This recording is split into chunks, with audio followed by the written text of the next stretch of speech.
G'day, I'm Rob Deacon, PE teacher with the Department of Education from 1987 to 2024 when I retired. This is a story about inclusive strategies. It's a true story, probably one that's hard to believe. In 1986 I completed my PE training at Wollongong University, and for the start of the 1987 school year I've been a casual teacher in the Sutherland Shire at a number of high schools.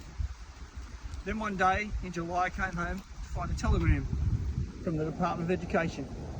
It said, Robert Deacon, appointment offer, Lawrence Hargrave SSP. Reply to Scott, Department of Education in the next 48 hours. I said to my mother, what's an SSP? Is that a US battleship? We looked it up. It was a school for specific purposes. I made some phone calls and found out it was a school for 150 students with mild and moderate intellectual disabilities drawn from the whole of southwest Sydney and Warwick Farm. I rang Scott of the department, Mr. Scott, and he told me that obviously if I didn't accept the appointment, I'd go to the bottom of the PE list. But the only difference was, he said, I was at the bottom of the PE list. He'd offered that job to every person on the PE list and they'd all said no. And he said to me, you only have to stay there 2 years instead of the 3 if you take the appointment. I should have probably got that in writing. He also said the school's got a pool. Well, I love the water, I love the ocean. Straight away I said I'm in, and I accepted the appointment. And boy did my life change. So I was welcomed with open arms in the school, and at the time I didn't realise that I was the only appointed PE teacher in an SSP in the whole of New South Wales. Long time ago, these pieces of equipment, actually from the storeroom in those days, an old tennis racket, an old hockey stick, and this stick's got a real story to it. That's for another time. The kids were very capable in those at sport, very strong at sport, a lot of them. But at the same time I was being told by a number of the staff, you understand, these kids will never play in a sports team. You'll never have to play against schools, other schools and teams from other schools. It's just these kids can't do that. That's what I was being told. But I was seeing very early on how good these kids were at sport. So in 1988, I asked the staff, the executive, if I could enter our students in Liverpool PWSA sport and the local secondary zone sport, which at the time was Lennox zone. And we went off to our first cross-country carnival. Now I thought, we'll just see how we go. I was hoping we'd get some good results. It was just a theory that these kids could compete and were good at sport, but I had no evidence to prove it. And I think some staff thought, let's let him go and he'll see that it doesn't work and he'll come back with his tail between his legs and that'll be the end of it. So we went to the Liverpool PWSA cross-country. I took about 10 primary school kids and no good results, coming in last, second last, and thinking, oh, this isn't looking good. But the kids enjoyed being there, they liked being there.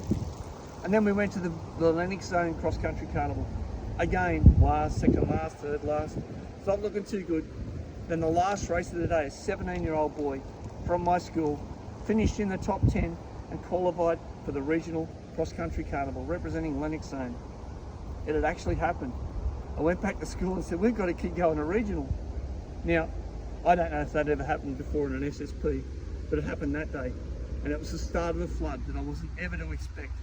Because over the next 37 years, and I stayed there till 2024, 254 students from my school represented the zone, state, region in sport. That's over 250 kids whose lives, otherwise they would have never ever played sport for a school or for a team. And it was in a variety of sports, cross-country, athletics, rugby league, soccer, every sport you name. We had kids over the years that represented. And the only thing that was there in place to allow that to happen was that I gave them the opportunity to do it, and the staff gave them the opportunity to do it. It was opportunity. It wasn't saying, these kids can't do it. Of course they can't do it if they're not given the opportunity. But they were given the opportunity. And 254 of them, over time, represented their school, their region, their zone and their state. It had never been done before in an SSP. It'll probably never be done again, unfortunately. Because like I said, I was pretty much the only PE teacher in SSP in the whole of New South Wales. And it wasn't just kids who were good at sport. Having a PE teacher in the school, a resource, allowed for these kids to have the opportunity, but allowed all the other kids to improve their skills. And I noticed right across the board, kids who had come and started teaching in the very first place, who weren't so good at sport, suddenly became good at sport, and their self-confidence grew. Can you imagine the impact on a kid who is, and this actually happened, the New South Wales PWSA girls captain of the New South Wales PWSA swimming team on a tour of Queensland, coming from my school. A girl who'd failed in multiple schools before she came to my school had discovered this ability, this skill, this amazing skill, where she won a state PWSA 50-metre freestyle championship, captaining the New South Wales swimming team on a tour of Queensland. And we're talking mainstream sport. This is all mainstream sport. And I'd been told at the very beginning, these kids can't do that. Just give them the opportunity and they can prove themselves. A very important inclusive strategy. So that was just one example of a real story. There are other examples where I used goal-oriented learning. So we do mini tramp in PE. Kids are amazing acrobats, lots of them. So in the end, we started going out and doing clown shows for our local primary schools, and it was goal-oriented learning. So you do mini tramp, there's no goal behind it, you don't get that good.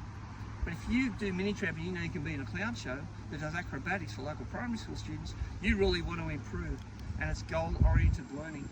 That was another example of an inclusive strategy which helped these kids access the curriculum. Another thing I noticed that was very important was to minimise the impact of poor reading on a student's ability to access the curriculum. So that's something I'll talk about today if I get the opportunity, how to minimise the impact of reading so that students can still learn concepts across all key learning areas. Well, we're here today to talk about inclusive strategies. I've just told a couple of stories. I can tell you plenty more. In a 37-year career, you've got a lot of stories to tell, particularly when you're in the one SSP, School for Specific Purposes, not US Battleship. It was a great experience for me, and it was so wonderful to see students growing and developing and becoming active members of the community once they left school, and having good lives because of the programs we were able to get them involved in. All about opportunity and expectation and individualised programs, and always saying, let's give them a chance. That's one of the most important factors. Thank you.